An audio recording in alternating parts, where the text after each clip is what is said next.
며느리가 울면서 애원했어요. 어머님, 다시 함께 지내주실 수 있을까요? 하지만 70세 할머니의 대답은 차갑기만 했죠. 이제 내 삶도 소중해. 그 지옥 같은 곳에 다신 들어가고 싶지 않다. 안녕하세요. 세월의 지혜, 마음의 온기를 나누는 곳, 사열 라디오입니다. 오늘 들려드릴 이야기는 많은 분들이 공감하실 만한 이야기인데요. 시어머니의 간섭이 싫어 밖으로 쫓아낸 아들과 며느리가 몇 달 후 찾아와 펑펑 울며 애원했다는 실화 기반의 이야기입니다. 도대체 단 몇 달 동안 무슨 일이 벌어진 것일까요? 예전 같으면 눈물을 흘리며 그래, 다시 들어가서 살자꾸나. 했을 텐데 이번에는 달라진 할머니의 태도에는 분명한 이유가 있었습니다. 그 이유가 무엇인지 궁금하시다면 이야기를 끝까지 들으며 사연에 공감해 주세요. 이야기를 시작하기에 앞서 앞으로 더 나은 영상 제작을 위해 구독과 좋아요 버튼 한 번씩 눌러주시길 부탁드리겠습니다. 감사합니다. 그럼 오늘 사연 라디오 두 번째 이야기를 시작하겠습니다. 박영희는 아침 햇살이 비치는 작은 재봉틀 앞에 앉아 바늘끝을 실에 꿰며 깊은 한숨을 내쉬었다. 70이라는 나이가 무색할 만큼 곧은 허리와 정확한 손놀림이지만 남편을 떠나보낸 지 3년째 되는 해. 그녀의 마음속엔 언제나 빈자리가 하나 있었다. 평생을 함께해온 낡은 재봉틀의 규칙적인 소리만이 적막한 집안을 메우고 있었다. 따각, 따각, 따각. 재봉틀 소리는 영희에게 위안이자 생계의 수단이었다.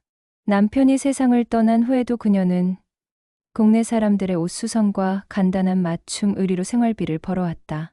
비록 수입은 많지 않았지만 평생 이 일로 아들 재훈의 학비를 대고 키워낸 자부심이 있었다.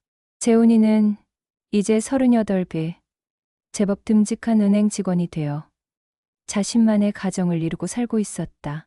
아들은 한 달에 2번 정도 안부를 묻는 전화를 걸어왔고 명절이면 어김없이 찾아왔다. 며느리 선미는 34살의 단정한 여성으로 처음 만났을 때부터 예의 바르고 똑 부러진 성격이 마음에 들었다. 그리고 무엇보다 귀여운 손녀 서연이 있었다.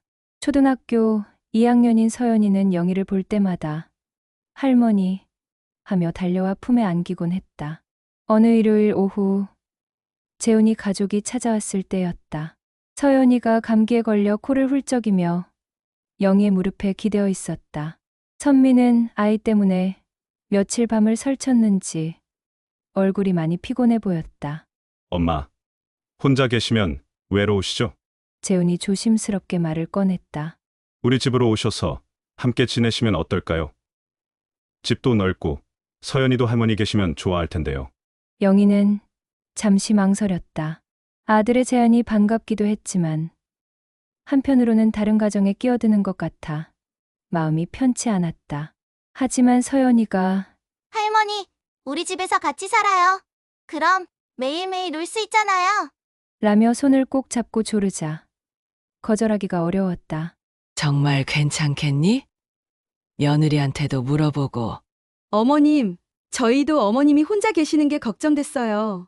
함께 지내면 서로 도움이 될 것 같아요. 선미의 말에는 진심이 담겨 있었다. 그렇게 영희는 작은 살림을 정리해서 아들네 집으로 이사를 갔다. 재훈이네는 아파트 24평 규모로 영희에게는 작은 방 하나가 마련되었다. 방은 작았지만 따뜻했고 오랜만에 가족의 웃음소리를 들을 수 있어 마음이 한결 가벼워졌다. 처음 몇 달간은 정말 행복했다. 영희는 새벽 5시에 일어나 온 가족의 아침 식사를 정성스럽게 준비했다. 재훈이는 엄마 밥이 최고예요. 라며 맛있게 먹었고 선미도 어머님 덕분에 아침에 여유가 생겼어요. 라며 고마워했다. 서연이는 학교에서 돌아오면 할머니 방으로 달려와 하루 있었던 일들을 제잘제잘 이야기했다. 할머니, 오늘 미술 시간에 그림 그렸어요. 서연이는 크레파스로 그린 가족 그림을 자랑스럽게 보여주었다. 그림 속에는 할아버지는 없었지만 아빠, 엄마, 서연이, 그리고 할머니까지 매명이 손을 잡고 웃고 있었다.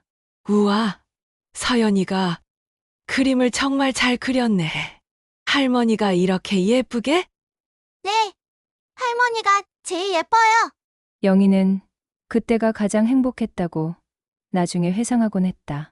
매일 저녁 서연이와 함께 색칠 공부를 하고 주말이면 함께 공원에 나가 산책을 했다. 선미도 처음엔 영희가 집안일을 도와주는 것을 고마워했다. 빨래를 개고 설거지를 도와주고 서연이 간식을 챙겨주는 모습에 어머님이 계셔서 정말 든든해요라고 말하기도 했다. 그러나 시간이 흐르면서 작은 균열들이 생기기 시작했다.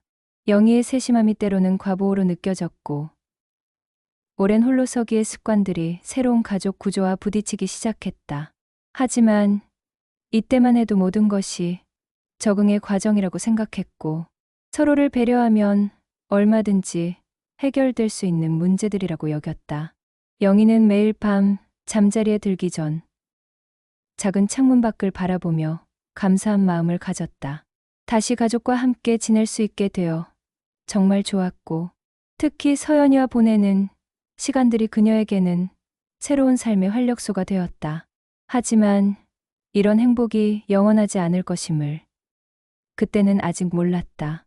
동거 생활이 시작된 지 석 달이 지나자 처음의 달콤함은 서서히 일상의 마찰로 바뀌어갔다. 갈등의 첫 번째 불씨는 예상외로 사소한 생활 습관의 차이에서 시작되었다. 영희는 평생 새벽 5시에 일어나는 습관을 가지고 있었다. 남편이 살아있을 때도 혼자 지낼 때도 변하지 않았던 그녀만의 리듬이었다.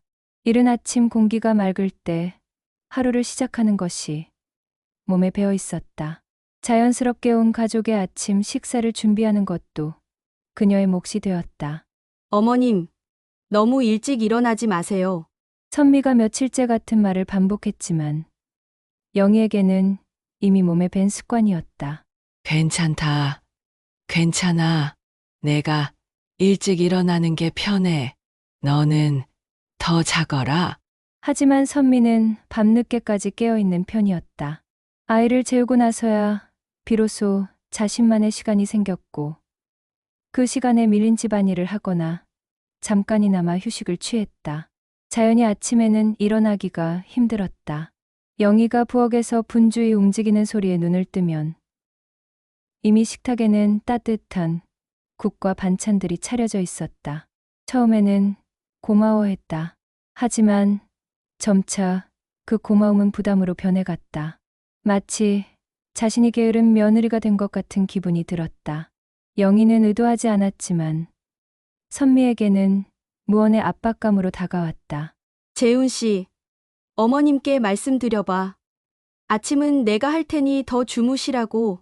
엄마가 좋아서 하시는 건데 뭘. 그냥 고마워하면 되잖아. 재훈의 무심한 대답에 선미는 답답함을 느꼈다. 남편은 자신의 불편함을 이해하지 못하고 있었다. 갈등은 점점 더 구체적인 일들로 번져갔다. 영희는 오랜 경험으로 집안일에는 나름의 노하우가 있었다. 빨래는 어떻게 개어야 하고 설거지는 어떤 순서로 해야 하며 냉장고 정리는 어떻게 하는 것이 효율적인지 모든 것에 자신만의 방식이 있었다. 서연아, 간식은 할머니가 챙겨줄게. 뭐 먹고 싶어? 어머님, 서연이 간식은 제가 챙길게요. 요즘 밥을 안 먹어서 간식을 줄이고 있거든요. 선미의 말에 영희는 살짝 당황했다. 손녀가 배가 고프다고 하는데 간식을 주지 말라니 이해가 되지 않았다. 애가 배고파하는데 조금은 줘야지. 성장기인데. 어머님, 요즘 아이들은 간식을 많이 먹으면 정작 밥을 안 먹어요. 그리고 영양 균형이 더 중요해요. 이런 작은 의견 차이들이 하루에도 몇 번씩 벌어졌다. 빨래를 넣을 때도 음식을 할 때도 심지어 서연이의 숙제를 도와줄 때도 서로 다른 방식 때문에 미묘한 긴장감이 흘렀다. 영희는 선미가 자신의 방식을 무시한다고 느꼈고 선미는 영희가 자신의 영역에 지나치게 개입한다고 생각했다. 둘 다 상대방을 배려하려고 노력했지만 그 배려 자체가 때로는 서로에게 부담이 되었다. 할머니, 오늘 뭐 그릴까요? 서연이가 색연필을 들고 영희에게 다가왔다. 서연아, 숙제부터 하자. 그림은 나중에 그려도 돼. 선미가 부엌에서 목소리를 높였다. 엄마, 조금만 할머니랑 그림 그리고 싶어요. 안 돼. 숙제 먼저 하고 엄마랑 확인해야지. 영희는 손녀의 실망한 표정을 보며 마음이 아팠다. 예전에는 서연이가 원하면 언제든 함께 그림을 그리고 놀 수 있었는데 이제는 엄마의 허락을 받아야 하는 일이 되어버렸다. 할머니랑 놀고 싶지만 숙제부터 하래요. 서연이의 이 말이 영희의 가슴을 서늘하게 만들었다. 아이조차도 엄마와 할머니 사이의 미묘한 긴장감을 감지하고 있었던 것이다. 재호는 이런 집안 분위기를 거의 눈치채지 못했다. 회사 일이 바빴고 집에 오면 피곤해서 세세한 상황들을 파악할 여유가 없었다. 가끔 선미가 요즘 어머님이 하고 말을 꺼내려 하면 엄마 좋은 분이시잖아. 적응하다 보면 괜찮아질 거야. 라며 대충 넘어갔다. 영희도 아들에게는 불편한 내색을 하지 않았다.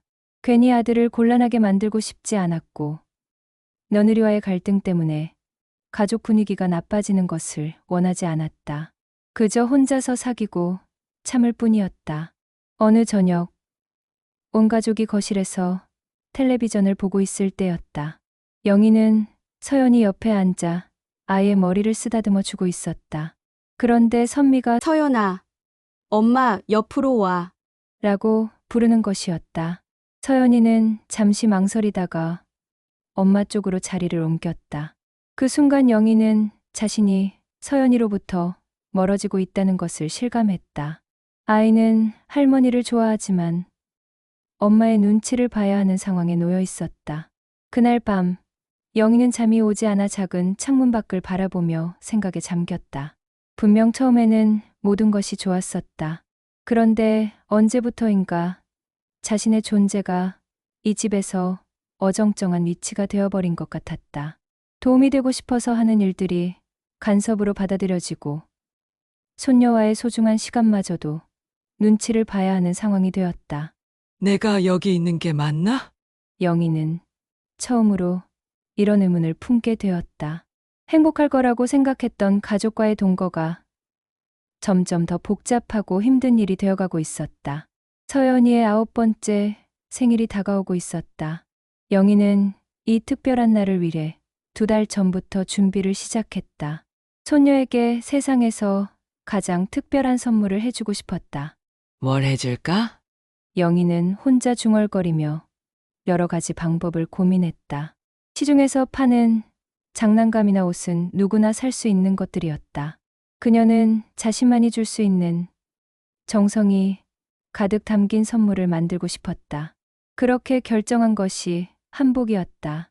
서연이의 몸에 꼭 맞는 세상에 하나뿐인 한복을 직접 손바느질로 지어주기로 했다.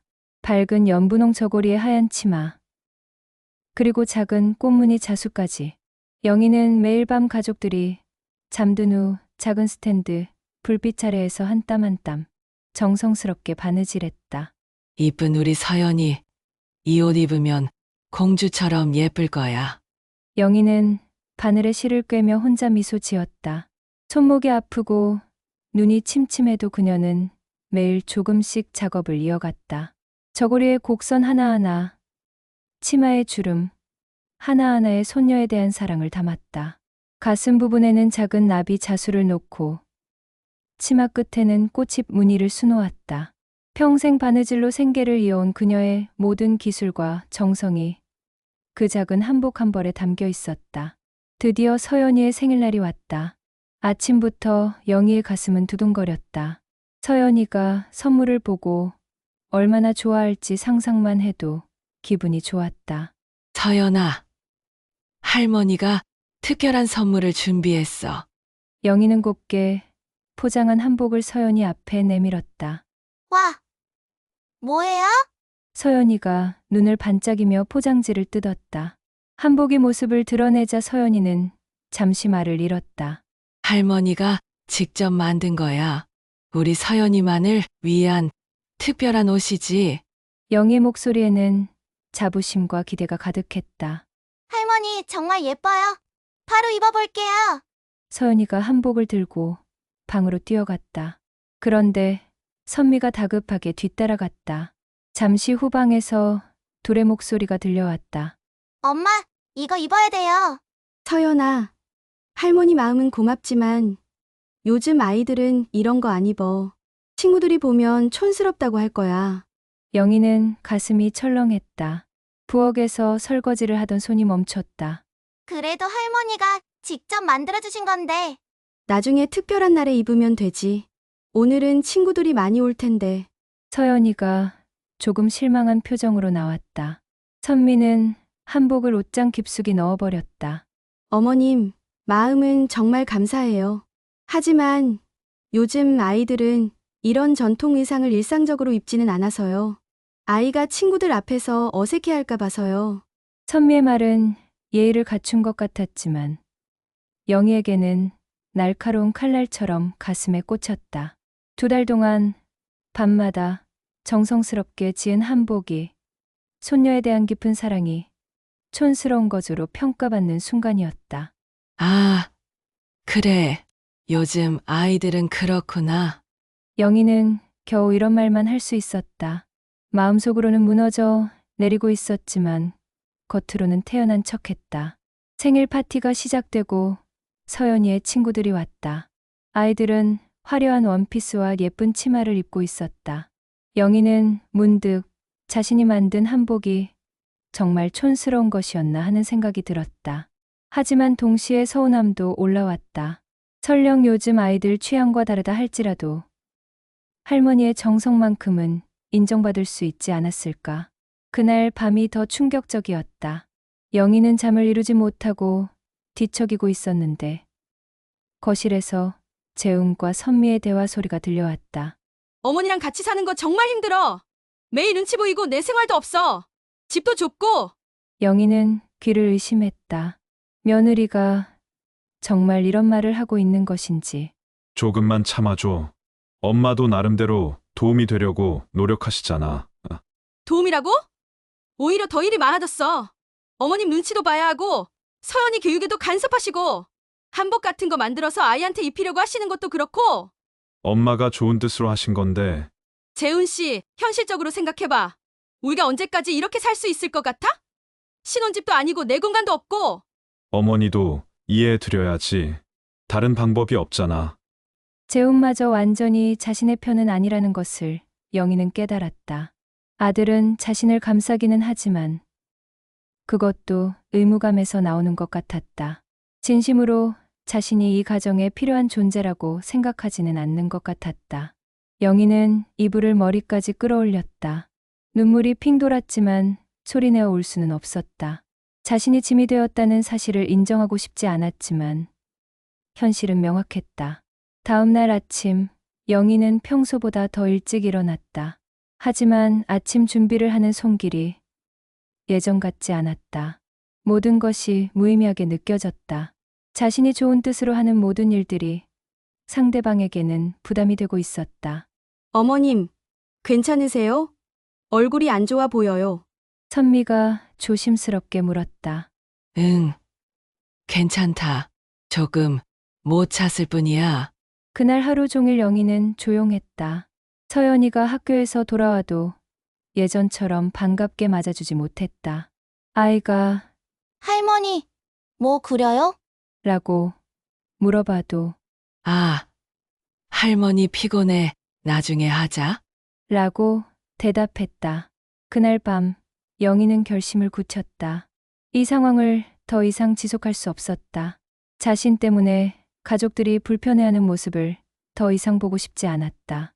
무엇보다 자신의 존재가 부담이 되는 곳에서 더 이상 머물고 싶지 않았다. 떠나야겠다. 영희는 창밖을 보며 마음을 정했다.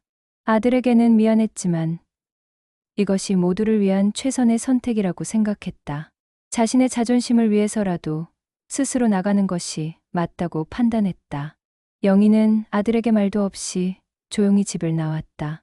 간단한 옷가지와 오래된 재봉틀, 그리고 평생 모아둔 작은 적금 통장이 그녀의 전 재산이었다.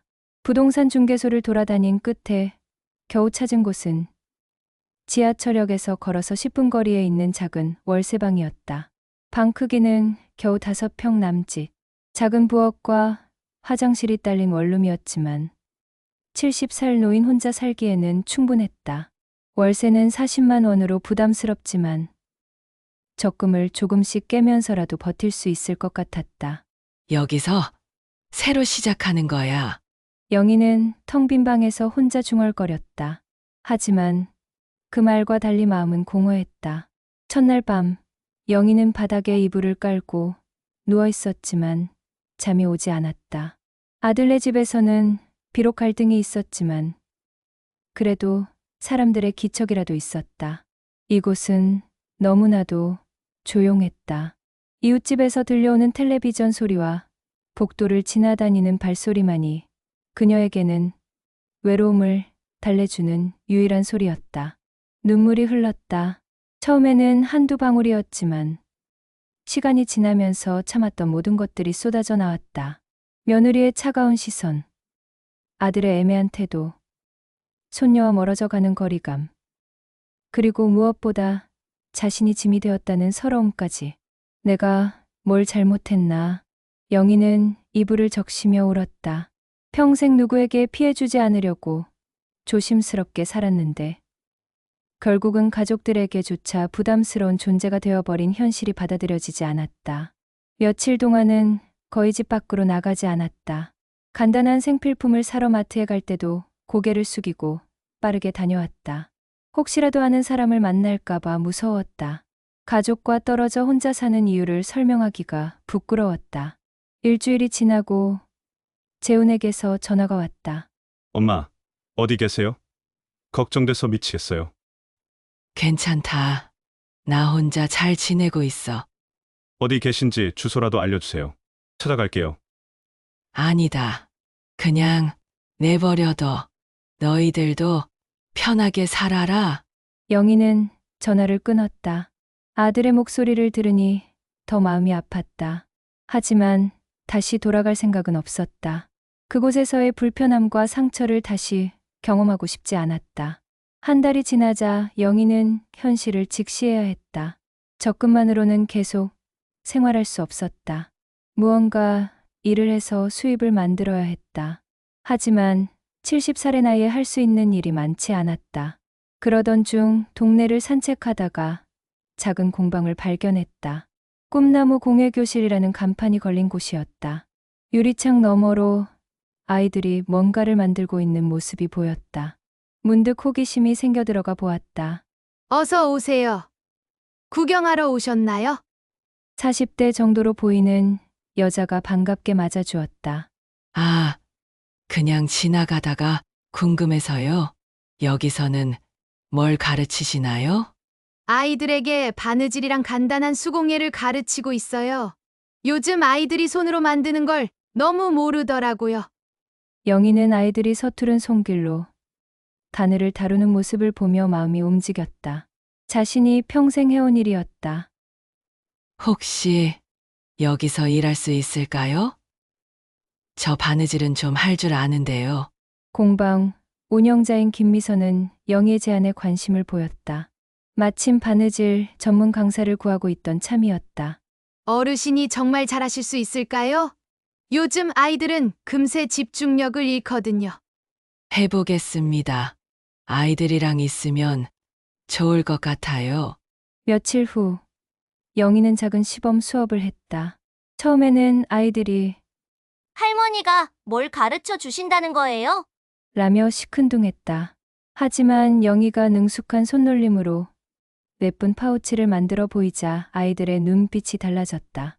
와, 진짜 예쁘다. 저도 만들고 싶어요. 할머니, 이거 어떻게 하는 거예요? 아이들은 영희를 둘러싸며 질문을 쏟아냈다. 영희는 오랜만에 자신이 필요한 존재라는 느낌을 받았다. 아이들의 순수한 호기심과 배우고자 하는 열정이 그녀의 마음을 따뜻하게 만들었다. 천천히, 천천히. 바느질은 급하게 하면 안 돼. 마음을 차분히 하고 한 땀 한 땀 정성스럽게 해야 해. 첫 수업이 끝나고 한 학부모가 다가왔다. 선생님 덕분에 저희 아이가 집중력이 많이 좋아진 것 같아요. 집에서도 바느질 연습을 하겠다고 하더라고요. 감사합니다. 그 말을 들은 순간 영희는 목이 메었다. 며느리에게는 간섭으로 여겨졌던 자신의 정성과 기술이 이곳에서는 인정받고 있었다. 일주일에 3번, 2시간씩 아이들을 가르치는 일이었지만 영희에게는 새로운 활력이 되었다. 적은 강사료였지만 자신의 노동으로 번 돈이라는 것이 자랑스러웠다. 한 달 후에는 동네 노인 모임에도 참여하게 되었다. 처음에는 어색했지만 비슷한 처지의 사람들과 이야기를 나누며 위로를 받았다. 특히 같은 나이 또래인 김정순 할머니와는 금세 친해졌다. 우리도 전시회 한번 해보자. 내가 도자기 만드는 걸 배우고 있는데 영희 씨는 바느질 작품으로. 전시회예요? 그런 거 할 수 있을까요? 왜 안 돼? 우리도 작품 활동하는 사람들이야. 영희는 점차 자신감을 되찾아갔다. 자신이 여전히 누군가에게 도움이 되는 사람이며 사회에서 의미 있는 역할을 할 수 있다는 것을 깨닫게 되었다. 처음에 깊은 외로움과 서러움은 조금씩 희망으로 바뀌어갔다. 어느 날 저녁, 영희는 작은 창문 앞에 앉아 바느질을 하며 생각했다. 혼자서도 살 수 있구나. 내게도 아직 할 일이 있구나. 더 이상 누구에게 짐이 되지 않는 독립적인 삶이 이렇게 소중할 줄 몰랐다. 겨울비가 유리창을 두드리는 오후였다. 영희는 공방에서 아이들과 함께 크리스마스 장식을 만들고 있었다. 작은 손으로 바늘을 잡고 있는 아이들의 모습을 보며 미소 짓던 그때 문 앞에 익숙한 실루엣이 나타났다. 할머니! 서연이 공방문을 열고 달려들었다. 1년 만에 본 손녀는 한층 자란 모습이었지만 예전의 밝은 기운은 사라져 있었다. 뒤따라 들어온 선미의 얼굴도 야위어 있었다. 한때 단정했던 옷차림은 구겨져 있었고 눈가에는 지친 기색이 역력했다. 어머님, 선미가 떨리는 목소리로 말을 시작했다. 죄송합니다. 정말 죄송해요. 영희는 아이들에게 잠시 쉬라고 한 후 공방 한켠의 작은 상담 테이블로 2 사람을 안내했다. 서연은 할머니의 무릎에 파고들어 안겼고 영희는 손녀의 머리를 쓰다듬으며 기다렸다. 재훈 씨가 선미가 고개를 숙인 채 말을 이어갔다. 은행 지점이 문을 닫게 되면서 해고됐어요. 3개월 넘게 일자리를 찾았지만 쉽지 않아서 집도 전세금을 빼야 할 상황이에요. 영희의 표정이 굳어졌다. 아들의 소식을 이런 식으로 듣게 되다니. 재훈이는 어디 있어? 창피해서 어머님 앞에 나서지 못하겠다고. 선미의 눈에 눈물이 고였다. 저희가 어머님께 너무 못했잖아요. 그런데 이렇게 다시 찾아와서. 서연이가 할머니를 올려다보며 말했다. 할머니, 아빠가 매일 울어. 엄마도 밤에 혼자 울고. 나는 무서워. 영희의 가슴이 아팠다. 하지만 예전의 그녀라면 즉시 괜찮다. 다 해결해 줄게. 라고 말했겠지만 이제는 달랐다. 1년 동안 혼자 살며 깨달은 것들이 있었다. 선미야, 영희가 침착한 목소리로 말했다. 내가 1년 전에 집을 나갈 때 어떤 기분이었는지 기억해? 선미는 고개를 들지 못했다. 죄송해요. 정말. 나는 그때 내가 짐이라고 생각했어. 내 존재가 너희에게 불편함만 준다고 여겼지. 영희는 창밖을 바라보며 계속했다. 하지만 여기서 일하면서 깨달았어. 나도 누군가에게 필요한 사람이라는 걸, 내 인생도 소중하다는 걸 말이야. 공방 안은 조용했다. 아이들은 멀찍이서 수군거리며 작업을 계속하고 있었고 서연만이 할머니와 엄마 사이에서 불안한 눈빛을 보내고 있었다. 선미가 떨리는 목소리로 물었다. 그럼 저희를 도와주실 수 없나요? 도와줄 거야. 영희의 대답에 선미의 얼굴이 밝아졌다. 하지만 예전처럼은 안 돼. 선미의 표정이 다시 굳어졌다. 영희는 찬찬히 말을 이어갔다. 먼저 나는 이 공방 일을 계속할 거야. 이곳에서 내가 가치 있는 사람이라는 걸 느끼거든. 그리고 내 방은 내 공간으로 존중해 줘야 해. 집안일도 함께 나눠서 하는 거고. 선미가 고개를 끄덕였다. 네. 당연히요. 그리고 서연이 교육 방침에 대해서도 의견을 나누고 싶어. 내가 일방적으로 간섭하는 것도 너희가 내 의견을 무시하는 것도 아니고. 할머니, 서연이 갑자기 소리쳤다. 그럼 할머니가 만들어준 한복 다시 입을 수 있어? 영희와 선미가 동시에 서연을 바라봤다. 선미의 얼굴이 붉어졌다. 어머님, 그때는 제가 너무 좁은 생각을 했어요. 한복이 얼마나 아름다운지, 어머님이 얼마나 정성을 들이셨는지. 됐어. 영희가 손을 흔들었다. 과거 일은 과거 일이고, 이제는 서로 존중하며 살아가면 되는 거야. 이때 공방문이 열리며 재훈이 들어섰다. 깔끔했던 은행원의 모습은 온데간데 없고 수염이 자라고 옷은 구겨진 채였다. 그는 어머니를 보자마자 무릎을 꿇고 말았다. 어머니, 죄송합니다. 제가 정말 못났습니다. 영희는 아들을 일으켜 세웠다.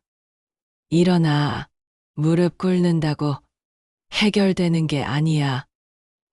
어머니, 재훈아, 너는 내 아들이지만 이제 한 가정의 가장이기도 해. 앞으로 어떻게 살아갈 건지 계획을 세우고 가족들과 상의해서 결정해야 해. 나한테만 의존하면 안 돼. 재훈의 눈에서 눈물이 흘렀다. 네. 어머니, 알겠습니다. 영희는 가족들을 번갈아 보며 말했다. 우리 집은 좁아. 내 식구가 살기엔 공간이 부족하지. 그러니 당분간 내가 여기 공방 근처 작은 원룸에서 지내고 너희는 우리 집에서 생활해. 재훈이가 일자리를 찾으면 그때 다시 상의하자. 어머니, 그럴 순 없어요. 선미가 손사래를 쳤다. 저희가 어떻게 어머님을 내쫓아요? 내쫓는 게 아니야. 나도 내 생활이 있고 너희도 너희 생활이 있는 거지. 하지만 우리는 가족이니까 서로 도우며 살아가는 거야. 단지 예전처럼 한 지붕 아래에서 부대끼며 사는 게 아니라 적당한 거리를 두고 존중하며 사는 거지. 서연이 할머니의 손을 잡았다. 할머니, 그럼 나는 언제 할머니를 볼 수 있어? 주말에는 공방에서 할머니와 함께 시간을 보내자. 그리고 할머니도 가끔 집에 놀러 갈게. 하지만 서로의 생활을 존중하면서 말이야. 영희는 창밖으로 내리는 겨울비를 바라보며 생각했다. 1년 전, 이 자리에서 울며 쫓겨나듯 집을 나섰던 자신과 지금의 자신은 완전히 달라졌다. 이제 그녀는 누군가의 짐이 아닌 스스로 선택하고 결정하는 독립적인 존재였다. 그럼 이제부터 새로운 시작이네요. 선미가 조심스럽게 말했다. 맞아. 새로운 시작이야. 영희가 미소 지으며 대답했다. 우리 모두 서로를 존중하는 진짜 가족이 되는 거지. 공방 안에 따뜻한 침묵이 흘렀다. 밖으로는 여전히 겨울비가 내리고 있었지만 이제 그 비는 새로운 시작을 알리는 축복의 비처럼 느껴졌다. 여러분, 영희 할머니의 이야기는 어떠셨나요? 때로는 가족이라는 이름 아래 서로를 당연하게 여기며 살아가곤 합니다. 하지만 진정한 가족에는 희생만을 요구하는 것이 아니라 서로를 한 명의 독립적인 인간으로 존중하는 것에서 시작되는 것 같습니다. 영희 할머니처럼 어려운 상황에서도 자신의 존재 가치를 잃지 않고 스스로를 사랑하는 법을 배우는 것, 그리고 가족들과 건강한 경계를 설정하며 진정한 화해를 이뤄내는 것, 이런 용기가 우리 모두에게 필요한 것은 아닐까요? 혹시 비슷한 경험이 있으시거나 이 이야기에 대한 생각이 있으시다면 댓글로 나눠주세요. 여러분의 이야기도 듣고 싶습니다. 오늘도 영상을 끝까지 봐주셔서 정말 감사합니다. 구독과 좋아요는 더 좋은 이야기를 만드는데 큰 힘이 됩니다. 다음에도 여러분의 마음에 작은 울림을 줄 수 있는 이야기로 돌아오겠습니다. 감사합니다.